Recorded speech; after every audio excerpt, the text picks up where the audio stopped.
Good morning, student. This is the fourth lecture of presentation of data, class 11, statistic economics. Okay, जो chapter name is presentation of data. This is the fourth lecture of the chapter. Okay, now first lecture you presenting data, presentation data, how many types of data. Second lecture is a tabular presentation data. Third lecture is a types of diagram, types of bar diagram. Okay, so this one अभी here हम बात करेंगे fourth chapter number 4, and this is the fourth part of the chapter. One by one explain करेंगे आज. Okay, so now पाई diagram. अभी तीसरा part क्या बचा हुआ है? पाई डायग्राम का. So pie diagram depicts a circle is divided into various segments showing values of different item and percentage term in figure below the food according 45 total 160 depicted in largest segment. ये क्या है कि पाई diagram के बारे में बात हो रही है. तो पाई डायग्राम क्या होता है? एक पर्टिकुलर सर्कुलर दिया जाता है और उसको परसेंटेज हमें निकालना आना चाहिए. तो ये पाई डायग्राम में सर्कुलर है और उस सर्कुलर में वेरियस सेगमेंट को हम क्या कर सकते हैं? प्रेजेंट करते हैं.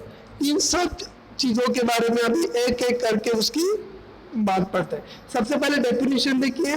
Depict the circle that divided into various segment showing the values of the different items. Okay, in present in percentage term. बात समझ में आ रही है? इन परसेंटेज टर्म हम उसको कैसे एक्सप्लेन करते हैं?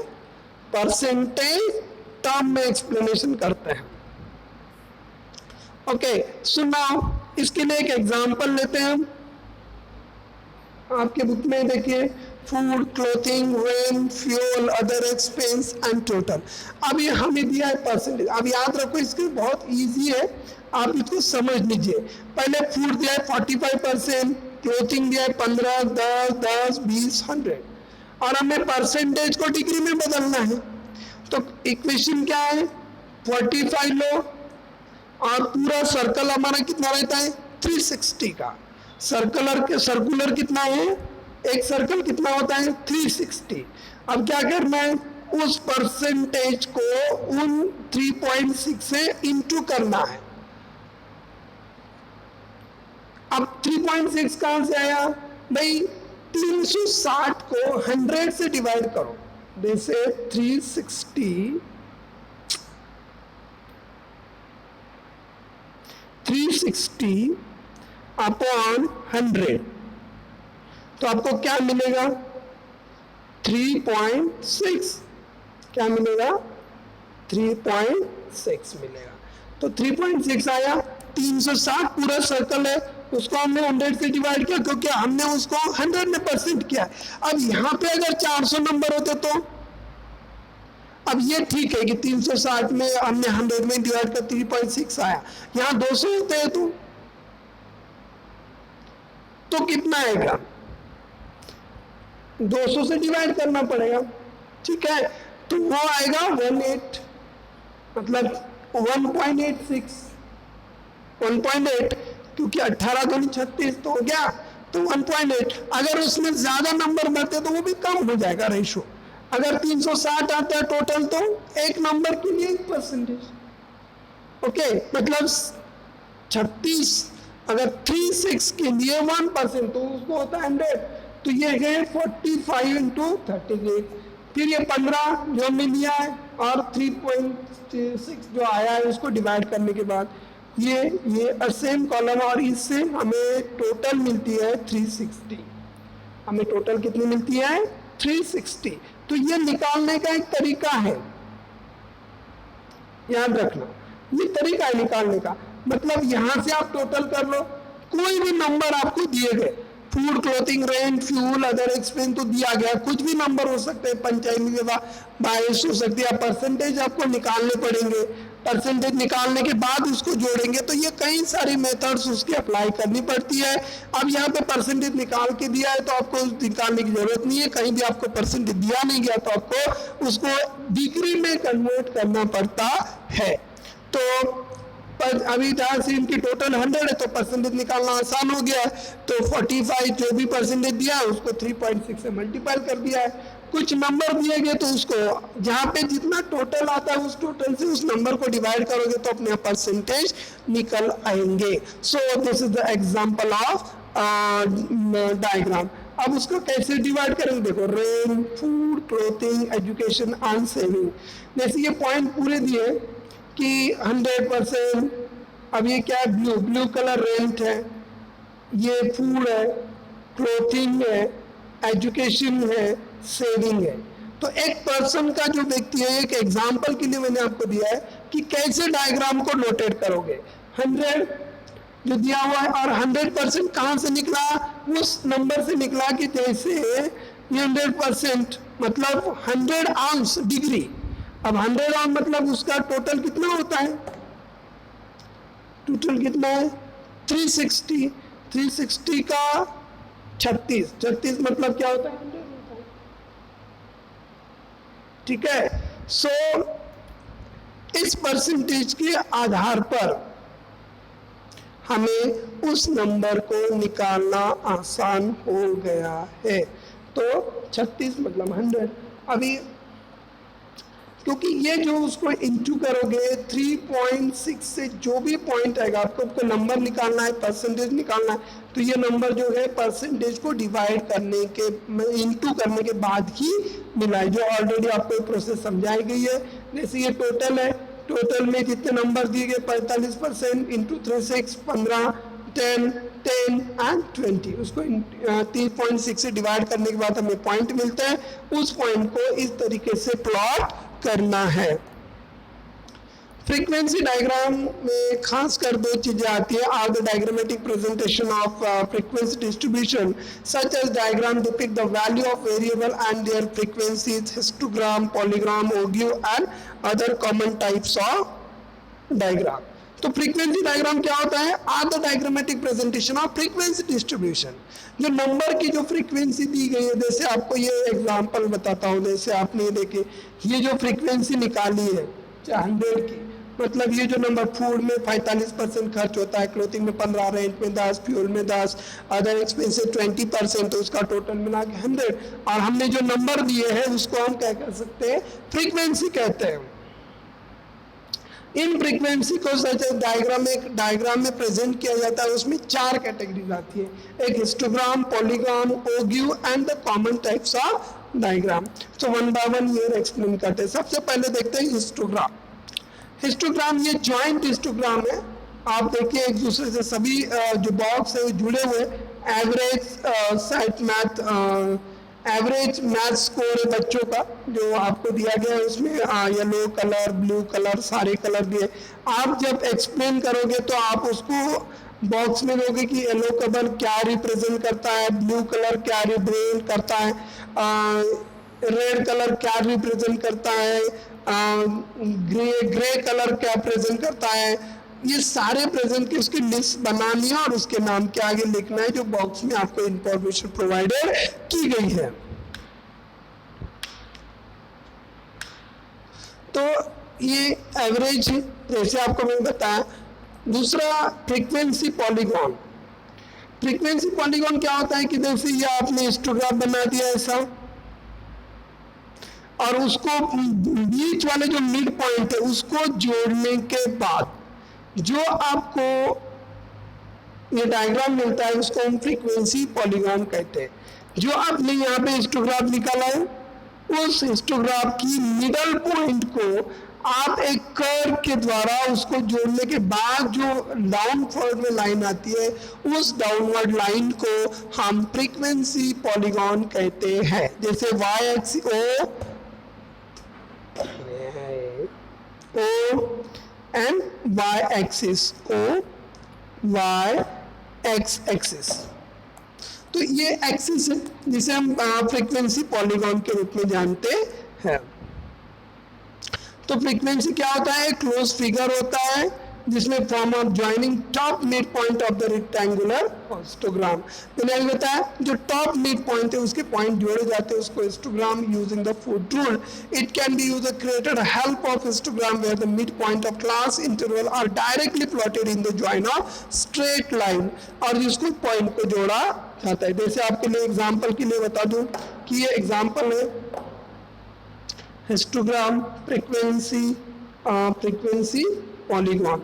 अब ये कर्व जो फ्रीक्वेंसी पॉलीगॉन है, जो हिस्टोग्राम के बीचों बीच जो मिडल पॉइंट है, ये जो मिडल पॉइंट है उसको क्या कर दिया गया है, जोड़ा गया है, और जोड़ने के बाद एक लाइन उसमें खींची गई है, उस लाइन को हम फ्रीक्वेंसी पॉलीगॉन कहते हैं।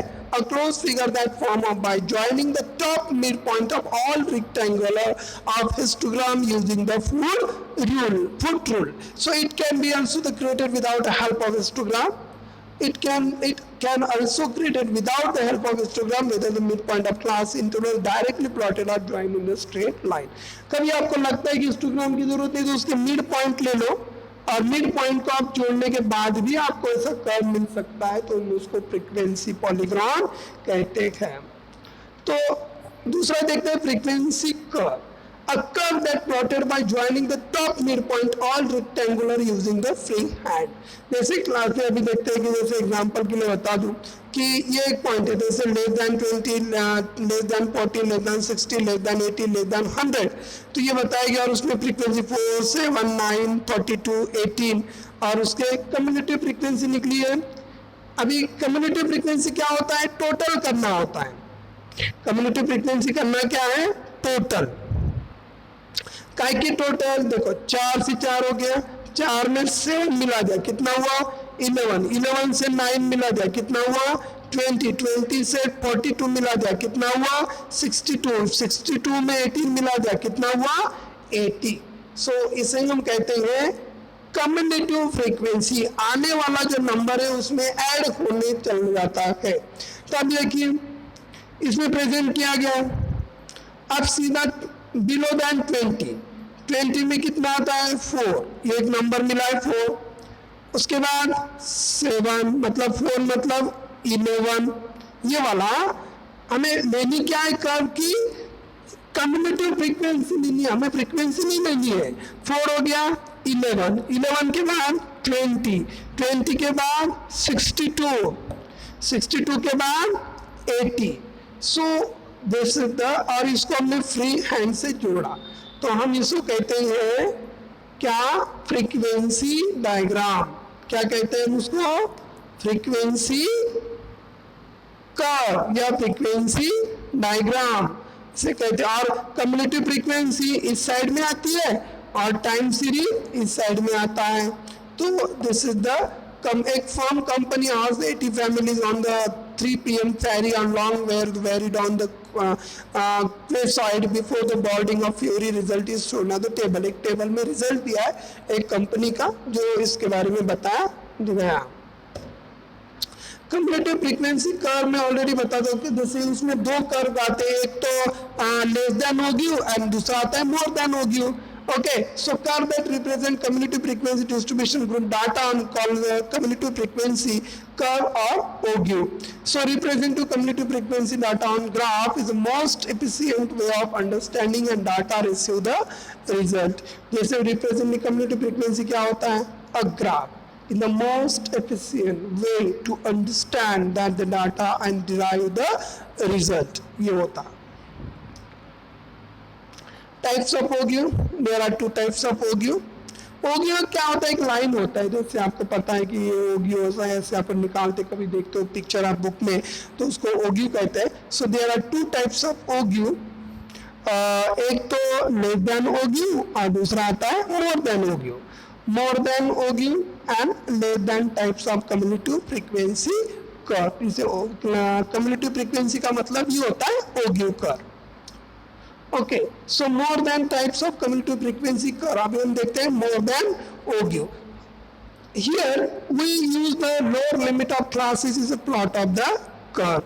उसके जो classes है वो lower limit लेते हैं और उसको present करते हैं। How to plot a more than type of OGU? In the graph put the lower limit of X axis, जो लोअर लिमिट है एक्स एक्सिस में लेना है, मेक द कम्युलेटिव फ्रीक्वेंसी हमें वाई एक्सिस पे लेना है, plot the point X and Y को पॉइंट को प्लॉट करना है using the lower limit X and corresponding cumulative frequency Y and join the points of smooth free hand curve is like at upside down S. जैसे देखते हैं आपके पास ये curve के, देखिए हमें क्या पढ़ना है, more than ogive, more than word लगा रहता है और लेस देन। अभी देखो 110 110 नंबर से कम कितने नंबर आते हैं, तो more than 115 6, more than 150 120 10, more than 125 6, 30 35 3 and 42।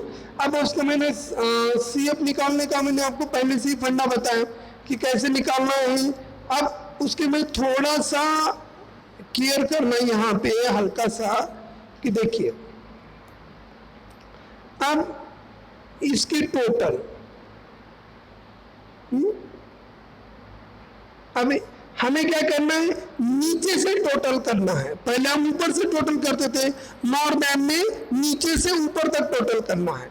जैसे 2 से 3 5, 5 से 6 11, 11 से 13 24, 24 से 10 34, 34 से 6 40 और 40 से 2 42। ओके, हमें टोटल कैसे करनी है, नीचे से ऊपर जाना है।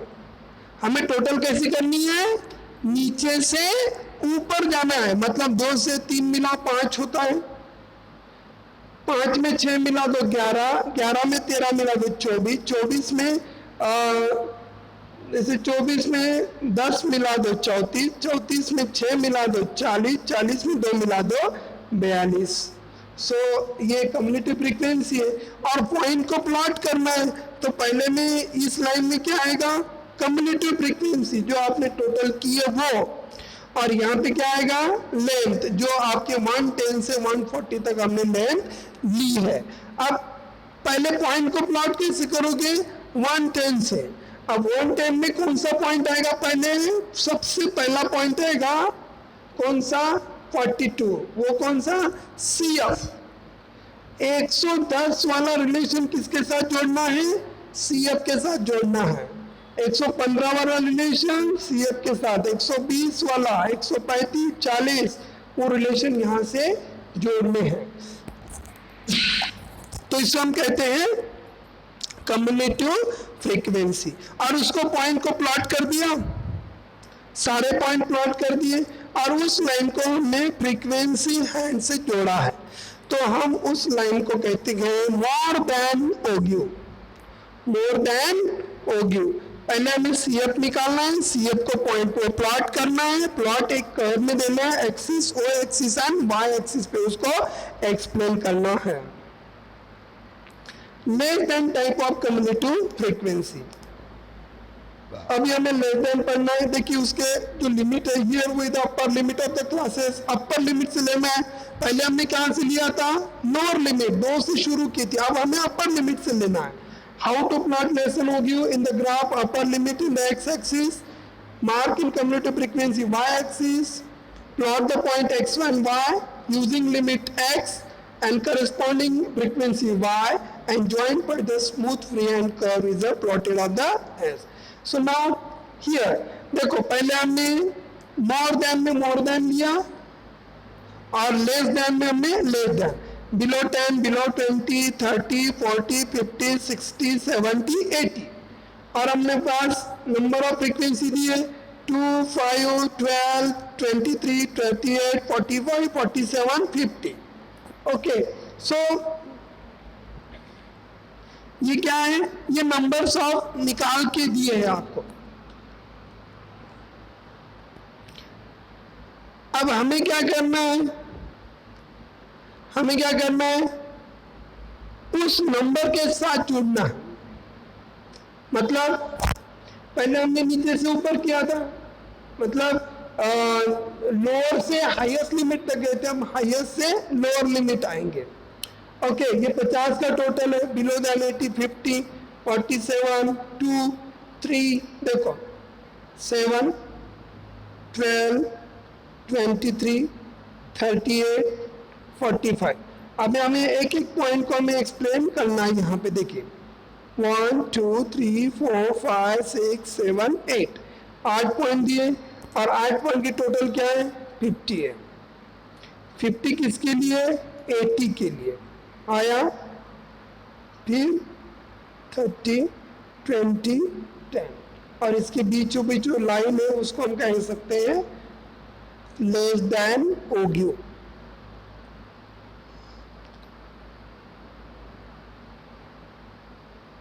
Less than OGU. So this is the overall chapter of the learn easiest way. एक सिंपल रिकैप हम कर लेते हैं उसमें OGU एंड OGU और less than more than. Less than में लेस देन आएगा, मोर देन आएगा, उसमें वर्ड लिखे होंगे। आपको सिर्फ पॉइंट प्लॉट करनी है किस तरीके से एंगल में कर सिखाया गया है। आप उसको एक बार रिपीट करेंगे तो आप उसको समझ में अच्छे से आएगा। So this is the 4th lecture of the chapter. Once again मैं बता रहा हूँ कुछ चीजें इंपॉर्टेंट हैं। जैसे शुरुआत करते हैं पाई डायग्राम से। पाई चार्ट कहते हैं the depict circle that divided into various segment showing the various different values component with the percentage terms. जो दिया गया है उसमें फूड वाला ये डायग्राम एक्सप्लेन किया गया है। और फ्रीक्वेंसी डायग्राम के डेफिनेशन में 4 तरह का फ्रीक्वेंसी होता है, हिस्टोग्राम, पॉलीग्राम, ओग्यू, 3 तरह का उसको डिवाइड करते हैं। उसके बाद हिस्टोग्राम, ये जॉइंट हिस्टोग्राम है, आप इसको प्रेजेंट कर सकते हो अलग अलग तरीके से। फ्रीक्वेंसी पॉलीगॉन जो हिस्टोग्राफ की मिड पॉइंट को जोड़ के आप कर्व खींचते हो उसको फ्रीक्वेंसी पॉलीग्राम कहते हैं। उसके बाद फ्रीक्वेंसी कर्व आता है। फ्रीक्वेंसी कर्व में प्लॉटेड पॉइंट को एक्सप्लेन करके उनको दोनों साइड से पॉइंट लिए जाते हैं। और कम्युलेटिव फ्रीक्वेंसी जैसे हमने बताया कि नंबर ऑफ फ्रीक्वेंसी होता है represent data on the graph is the most efficient way of understanding data and device result. जो जल्दी आने के लिए मोर than OGU and less then OGU, इन तमाम चीजों को आप अच्छे से पढ़ सकते हो। अब इसको कंप्लीट करें। सो this is the overall chapter. अब हमने पूरा चैप्टर इसमें देख लिया है, कौन से कंटेंट है इसके बारे में पूरी जानकारी ली है। आप उसको अच्छे से लर्न करें, समझे, बुक का इस्तेमाल करें और NCERT का बुक का इस्तेमाल कर सकते हो या कोई संदीप गर्ग की भी बुक इस्तेमाल कर सकते हो या कोई भी अदर नोट्स का इस्तेमाल कर सकते हो। इंफॉर्मेशन एक जैसी ही है, कोई भी बुक इस्तेमाल करो, no problem. Okay, so this is the fourth chapter of class 11 commerce. Thank you.